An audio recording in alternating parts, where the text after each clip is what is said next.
محض سر میں درد ہو، ہاتھ میں درد ہو، پیٹ میں درد ہو، ٹانگ میں درد ہو، تو یہ عذر نہیں ہے کہ بندہ روزے کو چھوڑ دے۔ ہر بیماری یہ روزے کو چھوڑنے کے لیے عذر نہیں ہے۔ اس کے لیے ایک آسان سا اصول ذہن میں رکھیں کہ اگر مریض کو بیمار ہونے کا صرف وہم ہے کہ میں اگر بھوکا ہوں گا تو مجھے بیماری آ جائے گی، میں بیمار ہو جاؤں گا، میرا شوگر بڑھ جائے گا، یہ ہو جائے گا، وہ ہو جائے گا، اگر وہم ہے بیماری کا تو اس کو روزہ چھوڑنے کی اجازت نہیں۔ اور اگر اس کو یقین ہے، اور اس کو یقین دو طرح سے حاصل ہوگا، یا تو اس کو کوئی ماہر ڈاکٹر جو مسلمان ہو وہ بتا دے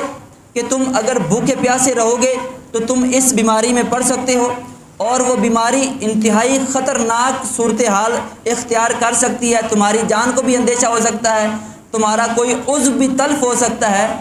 یا اس کے اپنے تجربے سے یہ بات ثابت ہو کہ میں جب بھی بھوکا پیاسا رہتا ہوں تو انتہائی کسی خطرناک بیماری کے اندر مبتلا ہو جاتا ہوں۔ اس کنڈیشن کے اندر، اس بیماری کے اندر جا کر اس کو روزہ چھوڑنے کی اجازت ملے گی، وگرنہ اجازت نہیں ہوگی۔ ہر بیماری یہ روزہ چھوڑنے کی اجازت کے لیے عذر نہیں ہے۔